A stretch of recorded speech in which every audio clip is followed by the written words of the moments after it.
Parti d'un problème qu'il a rencontré dans ses études, notre invité d'aujourd'hui a créé une entreprise qui change le quotidien des étudiants.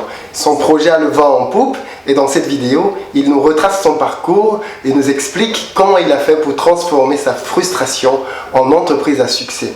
Restez jusqu'au bout pour ne rien manquer. C'est parti. Bonjour Duplex. Bonjour. Et merci de nous recevoir dans tes locaux aujourd'hui à Paris. Tout d'abord, pour ceux qui nous regardent, est-ce que tu pourrais déjà te présenter et nous dire qui est-ce que tu es? Oui, je suis Duplex Eric Kamgang, je suis le CEO et le fondateur de Studeli. Studeli qui est le spécialiste de la caution bancaire pour études. D'accord, le spécialiste de la caution bancaire. En d'autres termes, est-ce que tu peux développer que fait Studeli concrètement? Studeli en fait est spécialisé sur la caution bancaire. La caution bancaire, c'est quoi? C'est un document dont les étudiants ont besoin au moment où ils veulent obtenir leur visa depuis leur pays d'origine pour venir étudier en France. Et jusqu'à présent, en fait, il n'y avait que des banques des pays des étudiants, donc les banques locales, qui pouvaient délivrer ce document. Studeli, c'est une alternative qui a été créée depuis la France pour permettre aux étudiants d'avoir ce document passer par des banques, par Studeli qui travaille avec des banques françaises, au lieu de passer par leur banque locale. D'accord. Donc si je comprends bien, quelqu'un vit en Afrique, vit en Asie, vit en Amérique, il veut venir étudier en France. Qu'est-ce qu'il doit faire? C'est-à-dire, il y a des étudiants aujourd'hui, l'année prochaine, ils sont en terminale, l'année prochaine, ils viennent en France, ils sont en master, ils sont en licence, ils veulent venir en France. Dans la procédure, ils doivent demander un visa. Et dans le cadre de la demande de visa, ils doivent prouver qu'ils ont les moyens de vivre en France. C'est bien ça? C'est bien ça. Alors moi, je suis venu en France il y a un peu plus de 10 ans. Oui. Et contrairement à d'autres personnes, moi je suis venu avec ce qu'on appelle une prise en charge familiale. C'est-à-dire que ma grande sœur, qui vivait déjà en France à l'époque, m'a pris en charge. Mais de ce que j'ai compris, la majorité des étudiants ne viennent pas comme ça, ils viennent avec un autre canal. Effectivement, pour rentrer beaucoup plus dans les détails, en fait le consulat de France dans tous les pays en fait exige à l'étudiant de justifier ses ressources, ça c'est la première chose. Ouais. Et pour justifier ses ressources, il dispose de 3 canaux. D'accord. Premier, il peut avoir une bourse, ça représente 1% des étudiants. Ouais, la bourse. Ouais, effectivement. La deuxième chose, en fait, l'étudiant comme vous peut avoir des familles en Europe. Oui. Et donc ce qu'on appelle la prise en charge. D'accord. Mais c'est spécifié. Votre grande sœur, certainement, je ne sais pas très bien, mais elle gagnait à peu près 615 fois 3 ou fois 4. Oui, donc, elle gagne plutôt bien sa vie. Voilà, effectivement, oui. Il faut que la personne gagne plutôt bien sa vie au-dessus d'à peu près 2500 €. Oui. Et il doit prouver par des documents assez importants au consul, comme quoi les fiches de paye, et qu'elle dispose des moyens pour pouvoir te prendre en charge. Tout à fait, oui. En charge de n'importe quel étudiant. C'est ça. Donc ça représente en moyenne 30% des étudiants dans le monde. D'accord. Et 70% en fait n'ont pas cette chance-là. Oui. Et le seul point de chute pour eux, c'est de passer par une banque dans leur pays. C'est-à-dire demander à la banque de leur émettre ce qu'on appelle une attestation de virement irrévocable. Ils remettent de l'argent à la banque. Combien? Aujourd'hui, c'est fixé par la loi française, c'est de 615 x 12, donc 7380 € plus exactement. Donc l'étudiant, ou du moins sa famille, va déposer dans une banque dans le pays, au Cameroun, en Côte d'Ivoire, au Sénégal, au Gabon, 7380 €. C'est bien ça. Et dans la banque émet une attestation de virement irrévocable, oui. Qui est un document dans lequel la banque s'engage à reverser à l'étudiant une fois son arrivée en France 615 € chaque mois pendant 12 mois. D'accord. S'il a le visa, la banque lui verse en France depuis le pays d'origine 615 € tous les mois. Tous les mois. Pendant 12 mois. Pendant 12 mois. D'accord. C'est le principe en fait, et tous les étudiants passent par là, oui. En général. Et fort de ce document, ils demandent leur visa, ils l'obtiennent et c'est comme ça qu'ils le font. D'accord. Mais le problème qu'on est arrivé, parce qu'il y a un problème, moi il y a 10 ans de cela comme vous, je n'avais pas la chance d'avoir des parents ou de la famille en France pour me supporter pour moi. Oui. Je suis passé justement par une banque que je ne vais pas citer, oui. Qui elle, justement, j'ai bloqué cet argent-là et il m'a fallu, à ma grande surprise, payer des frais bancaires pour l'opération. D'accord. Des frais bancaires qui vont en moyenne, pour certains pays, je dis bien certains pays, à 1000 €. 1000 euros. Oui, à 1000 euros, à payer en plus de 7380 euros. D'accord. Et après, que ne fut pas ma surprise, il fallait en plus de cela attendre 2 semaines, 3 semaines pour D'accord. pouvoir obtenir le document, sachant que j'étais très en retard. Et troisièmement, le document en question ne m'était pas utile lorsque je suis arrivé en France, par exemple, pour obtenir un logement justifié auprès de n'importe quel bailleur en France, comme quoi j'avais des ressources. D'accord. Ils n'acceptaient pas les documents justement de ces banques. Donc si je comprends bien, ta famille et toi, vous déposez dans une banque 7380 euros. C'est bien ça? La banque demande, en plus des 7380 euros, à peu près 1000 euros Bien sûr. de frais pour pouvoir réaliser l'opération de verser de l'argent tous les mois sur un compte en France. Et après avoir versé les 1000 euros, vous attendez pratiquement 2 semaines pour recevoir le document. Exactement. C'est-à-dire que si la demande de visa est express, vous êtes embêté en fait. Très embêté. Parce que vous avez payé, mais la banque a 2 semaines pour vous remettre un papier en fait. Effectivement. D'accord, ok. Et du coup, ce papier-là, qui est remis aux étudiants, il leur permet d'avoir le visa. Oui, il est permis d'avoir le visa, effectivement. D'accord. Et une fois en France, à quoi sert ce papier? Bon, je dirais à rien. À rien, D'accord. à prouver comme quoi à la banque ils ont des fonds en fait. Et ils le renvoient certainement et à la banque avec leur RIB parce qu'ils créent un compte bancaire en Oui. France. Et ils envoient leur RIB et ils attendent après une certaine durée, ça dépend des banques, là pour le coup je ne sais pas. Ça dépend de la banque qui a une très grande célérité pour traiter les dossiers et peut renvoyer leurs fonds chaque mois. D'accord, donc ça veut dire que l'étudiant arrive en France, il ouvre un compte bancaire, parce que quand on arrive, on a besoin d'argent très rapidement. Il faut un logement, il faut manger très rapidement. On ne fait pas 5 jours sans manger ou boire. Voilà. Et donc l'étudiant, quand il arrive en France, la banque n'est pas forcément réactive tout de suite. Oui, parce Enfin, en fonction des banques, si je comprends bien, certains c'est à lui. étudiants se retrouvent à attendre quelques jours, quelques semaines avant de pouvoir, des mois, pour bénéficier de l'argent qu'ils ont bloqué effectivement. et pour lequel ils ont payé 1000 euros, parfois 1500 euros Voilà. dans leur pays d'origine. Ouais, c'est bien ça, c'est ce problème-là que j'ai vécu moi, parce que moi c'était encore plus grave. Parce que Mais comment je tu as suis fait? arrivé- Quand je suis arrivé pour mon histoire personnelle à une école de commerce à Paris en plus, j'avais pas de logement et Pas de famille? Pas de famille, j'ai eu un refus d'ouverture de compte bancaire Waouh. déjà. Donc j'ai dû patienter, comment dire, j'ai dû refaire une demande d'ouverture de compte dans une autre banque. Ok, donc le temps passe. Le temps passe et j'ai pratiquement mis 2 mois et pour Waouh. obtenir mes premiers fonds. Et ça a été Bah, comment tu vis 2 mois? Ça veut dire en fait, ce sont les parents qui, pendant 2 mois... de Western Union Waouh. et surtout je dis merci à mes amis parce que Ouais. là pour le coup je les remercie beaucoup, ils doivent se reconnaître quand ils verront cette vidéo, qui m'ont beaucoup aidé. Donc, D'accord. entre étudiants en général il y a pour certains de la solidarité.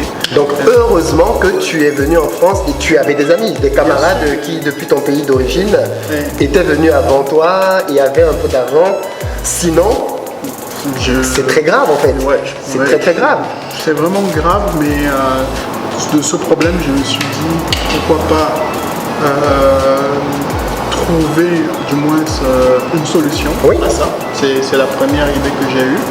Et je ne pouvais pas la faire parce que j'étais étudiant au moment-là, en 2009. Oui.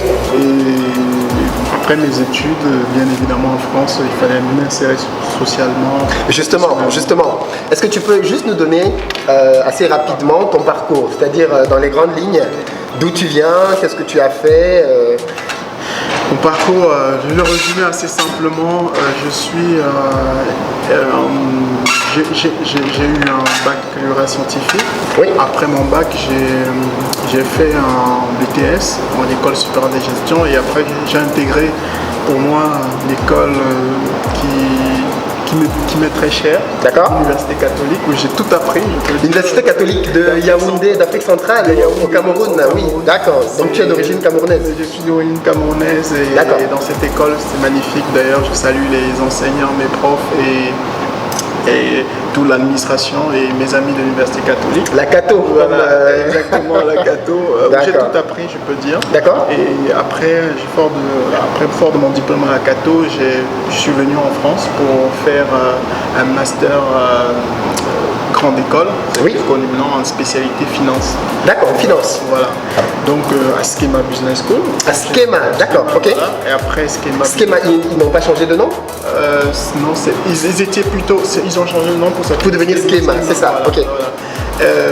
Après Schema Business School, j'ai eu la chance d'intégrer un groupe d'assurance Zurich Financial Service. D'accord, comme premier boulot. Comme premier boulot, j'ai D'accord. passé 1 an à Paris, je suis allé 6 mois à Francfort.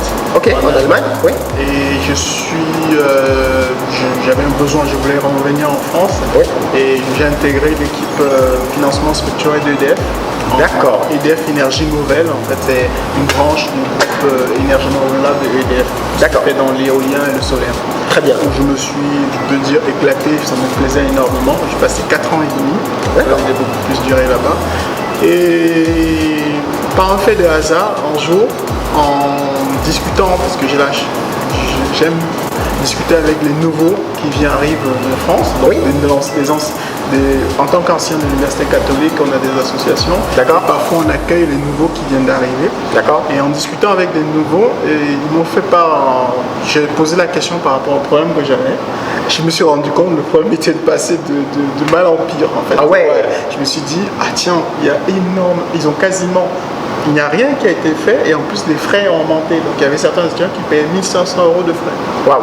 Donc 7 ans plus tard pratiquement, parce que Oui, je oui. compte entre tes 2 ans à Schema, tes 5-6 ans d'expérience. Donc on est allez, pratiquement 6 ans après que tu sois arrivé en France. Oui. Le problème s'est aggravé. C'était aggravé et je trouvais pas logique et j'étais quasiment révolté. Oui. C'était une révolte. Je me suis dit pourquoi ça? Pourquoi autant de frais?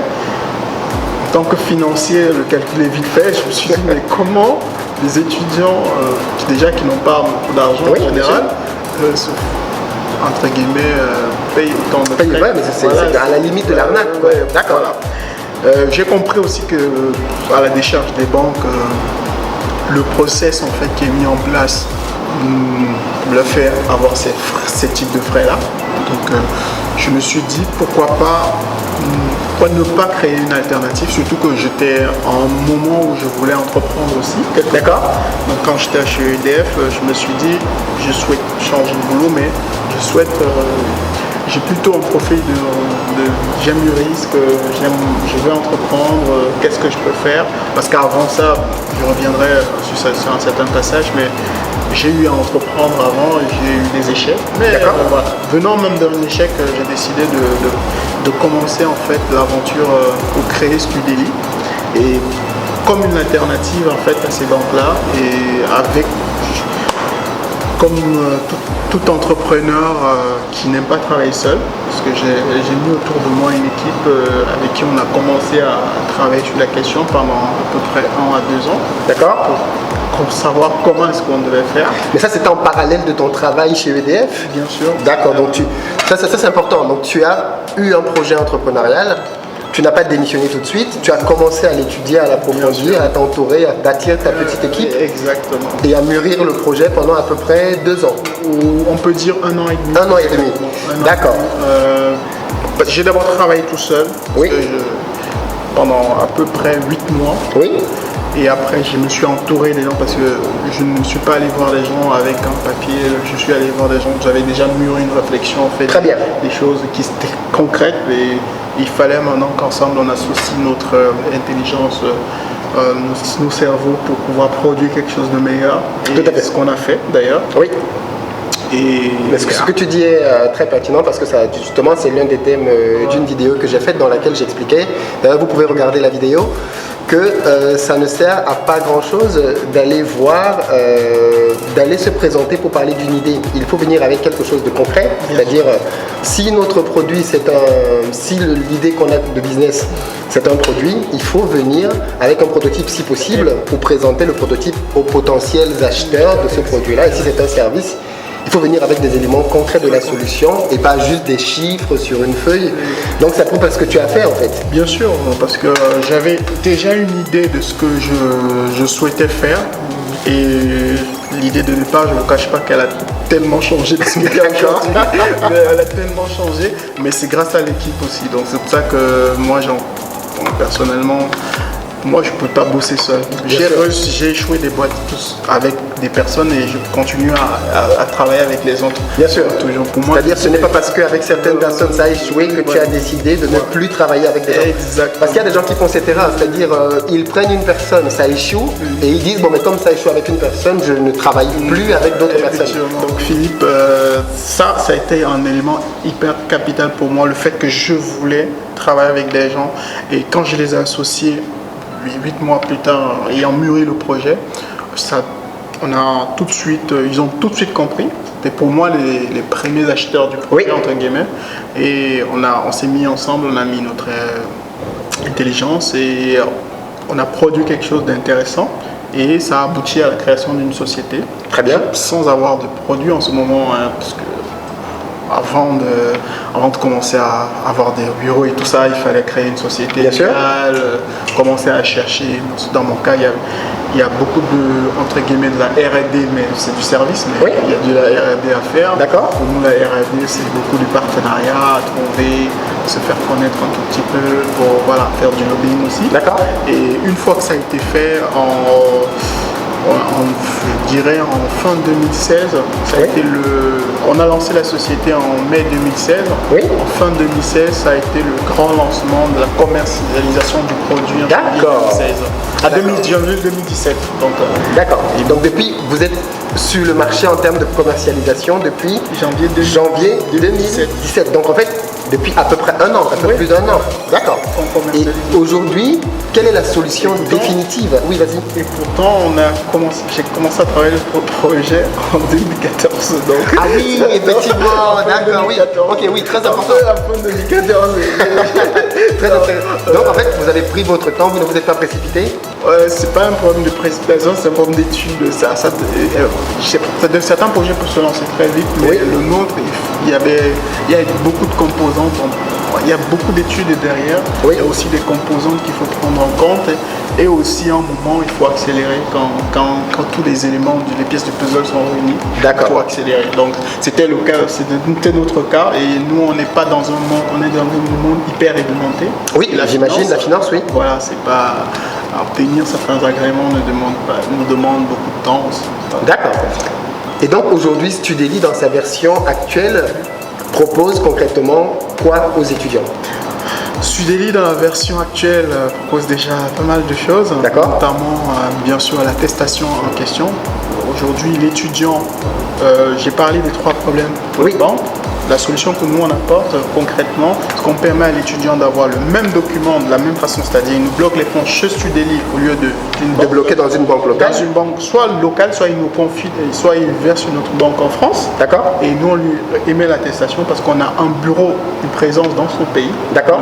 Parce que vous êtes présent dans plusieurs pays. Dans plusieurs pays. Qui sont? Aujourd'hui, nous sommes présents dans. En ce moment, on ouvre pas mal de filiales. Nous sommes présents au Cameroun. Déjà, bien sûr, il faut commencer chez soi. Bien sûr. Dans quelle ville au Cameroun? Douala-Yaoundé. Douala-Yaoundé. Les bureaux sont où?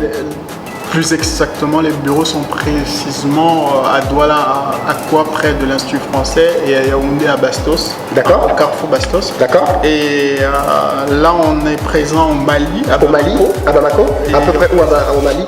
À Bako-Dikoroni. D'accord. Parlons les adresses. Okay. Au Togo. Au Togo, pas très loin de l'Institut français aussi. Et Lomé. À Lomé, bien sûr. Et là en Côte d'Ivoire, au Plateau.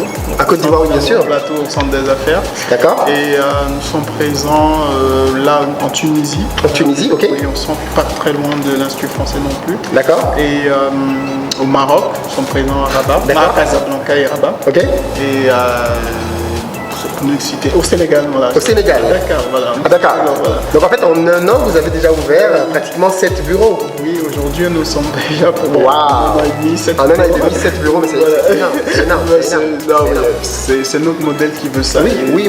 Et il faut continuer parce qu'il y a un peu plus, pratiquement 17 pays en Afrique qui parlent le français. Et donc, qui envoie des étudiants en France. Exactement, on est vraiment au cœur de cette problématique et pour nous c'est justement, pour la petite histoire, on avait mis dans notre business plan en 2017 d'être implanté dans un seul pays, mais on a eu des appels de d'autres pays, on ne pouvait pas manquer à l'appel. C'est génial, génial. Le produit a tellement bien marché au Cameroun que d'autres pays nous ont demandé de venir nous installer, notamment le Togo qui a énormément insisté. On a été obligé d'aller. Mais ça, c'est très bien ça. Voilà. Et du coup, aujourd'hui, Studeli, c'est à peu près combien de personnes dans l'effectif? Dans l'effectif, aujourd'hui, on a pas mal de recrutements.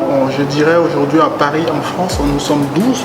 12 à Paris? Oui, oui, c'est vrai que les locaux sont effectivement 12 personnes. 12 personnes. Et là, dans chaque filiale, nous avons au moins 3 personnes. Donc 3 fois 7, oui, donc on est un peu à une quarantaine de personnes qui sont salariées.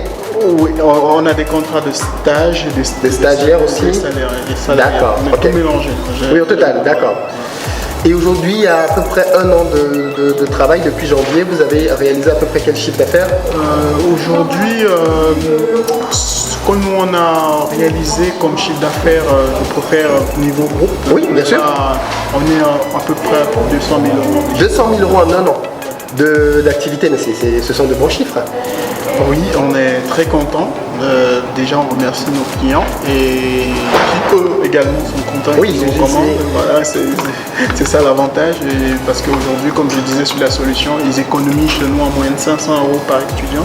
D'accord. Et en plus de cela, ils ont plus de services. C'est-à-dire, nous, en émettant une attestation, nous on donne en plus de cela pour celui qui veut un logement, une caution locative. Ah ben c'est bien voilà. ça. Et c'est en 48 heures, donc c'est digitalisé, ils peuvent l'obtenir depuis en ordinateur. C'est génial, c'est-à-dire que quelqu'un est au Togo, quelqu'un est au Sénégal, au Maroc, et avec votre solution, en 48 heures, il a le document. Exactement. Qui met 2 semaines parfois à obtenir dans d'autres banques. Exactement. Donc en fait, il y a déjà une rapidité de service. Il y a un coût qui est beaucoup moins cher, donc de 500 euros moins cher. Exactement. Oui, effectivement, là c'est sûr que le marché, vous êtes beaucoup plus compétitif. Et il y a une caution locative qui n'a pas ailleurs. Voilà. En plus, vous lui donnez la possibilité, quand il arrive en France, d'avoir un document qui lui permet de trouver un logement, ce que le papier des autres banques ne permet pas de faire. Exactement. D'accord. Quatrièmement, bon, pour ne pas citer tous les avantages, on lui permet en moins d'une semaine, s'il n'a pas pu ouvrir son compte, d'ouvrir son compte chez des partenaires. Ah mais ça c'est génial. Rapidement. Franchement, si vous connaissez des gens qui viennent en France ou si vous-même vous avez de la famille, des amis, n'hésitez pas à leur faire découvrir Studeli. En description de cette vidéo, vous allez trouver plusieurs informations sur Studeli. Vous allez trouver le lien qui conduit vers leur site et pas mal d'informations sur où est-ce qu'ils sont implantés, dans quelle ville, quels sont les partenaires, les numéros de téléphone et tout ce qui va bien. Mais vous vous rendez bien compte que c'est ce type d'initiative qui mérite d'être connue parce qu'elle est bénéfique pour les étudiants, clairement. Et puis que c'est une initiative finalement, j'ai envie de dire 100% africaine. Effectivement, bien sûr. On est à la fois African Set, on revendique cela pour nous déjà. Mais les fondateurs ne sont pas uniquement africains, il y a d'autres nationalités. Pour nous, on veut construire un melting pot. Bien sûr, bien sûr, bien sûr, bien sûr, bien sûr. Voilà, aujourd'hui, on a commencé par l'Afrique comme destination, comme pays dans lequel on s'implante, mais on prévoit aller conquérir le monde. En Asie, voilà. La Chine qui envoie beaucoup d'étudiants en France, énormément tous les ans. C'est notre leitmotiv et pour nous concrètement, Studeli c'est une vocation demain à être le leader justement dans la mobilité des étudiants. D'accord. Faciliter l'intégration. Bien sûr, bien sûr, bien sûr. Ce que je voulais compléter après votre question de qu'est-ce que nous on apporte comme service aujourd'hui en dehors de l'AVI, l'attestation de virement irrévocable. Aujourd'hui, on a mis sur pied un autre produit qui est le logement. En fait, une première mondiale, un étudiant depuis son pays peut obtenir le logement en France sans être déplacé en France. Et comment il fait? Il passe par Studeli. D'accord. Et nous sommes partenaires des grands promoteurs immobiliers français. Et qui aujourd'hui peuvent lui... Donc en fait, parce que oui, effectivement, l'une des questions que le visa à l'ambassade, enfin le consulat demande, oui, c'est une preuve de logement. Et avant, il n'avait pas cette possibilité-là. Oui. Soit il devait trouver lui-même un promoteur immobilier, bref, un logement, oui, et payer 1 an de loyer. Donc avec nous, il ne paye pas ces 1 an, wow, il peut trouver directement. Mais comment vous faites pour vous faire connaître? Parce que je pense que beaucoup d'étudiants gagneraient à connaître Studeli. Aujourd'hui, on a cet avantage que les institutions françaises, je dirais, ont beaucoup apprécié notre initiative. Certains nous ont accompagnés et continuent à nous accompagner. et dont notamment, je dirais, les institutions françaises telles que Campus France, qui, dans certains pays, justement, essayent de mettre en avant. Oui, bon, c'est pas le rôle de l'État, je dis bien, je le clarifie, de mettre en avant une initiative privée, mais ils essayent de dire aux étudiants cette alternative-là. Ça existe. Ça existe. D'accord. Déjà, je dis merci à ces organismes-là, notamment Campus France, et aussi on a eu des prix. Notamment, on a été en 2017 la première fintech française en Afrique, d'après la BPI et l'AFD. On a reçu le prix et moi-même j'étais en présence de M. François Hollande. François Hollande, d'accord. Voilà. Président de la République française à l'époque. Voilà. Et également, on a eu le prix Meet Africa, pour ceux qui ne connaissent pas, c'est un prix de l'Union Européenne sur l'entrepreneuriat en Afrique. D'accord. Voilà, donc autant de prix qui nous ont permis de nous faire connaître au niveau des partenaires en France, dans le monde et en Afrique de part des étudiants. Surtout Campus France, parce qu'il faut le dire. Tout le monde passe par Campus France, effectivement, c'est central. Ouais, et c'est très. Est-ce que vous n'avez pas pensé à faire une promotion dans les lycées, collèges, en classe de terminale, faire le tour des établissements, parler? C'est ce que nous faisons en ce moment de la promotion, en ce moment dans toutes nos filiales pour les pays que je viens de citer. Certains ont déjà eu à recevoir certainement des salariés de Studeli pour parler de l'initiative. C'est un marché de niche, donc il y a la clientèle on sait la trouver et il faut qu'on aille parler avec. D'accord. Mais du coup, quel type de profil est-ce que tu cherches à recruter dans les différents pays? Les profils que je cherche à recruter dans les différents pays, je dirais déjà premièrement pour moi ce qui est important c'est que j'aime des personnes qui comprennent un peu comment le système éducatif, l'enseignement supérieur, parce qu'il faut qu'il soit un peu entre guillemets qu'il y ait une petite connaissance du milieu. D'accord. Ça c'est une première chose. Et deuxièmement qu'il soit motivé, qu'il soit un bon vendeur communicant. D'accord. Dans nos équipes, la communication c'est la chose. C'est super important. C'est hyper important. Et ce que nous on privilégie aussi c'est l'intégrité. Oui. C'est quelque chose de très difficile. Bien sûr. Dès qu'il y a du business et de l'argent, les appétits sont manifestes. Oui, d'accord. On a eu beaucoup de mal au début avec ça, mais aujourd'hui c'est l'un des grands axes. Et voilà, que la personne soit motivée à ce que nous faisons. Qu'il croit en notre projet. Oui, bien sûr, il faut qu'il croit, qu'il adhère à la vision. Exactement. Et du coup, comment est-ce que tu rémunères ton personnel? Parce que je sais que tu as un concept assez fort par rapport à la rémunération.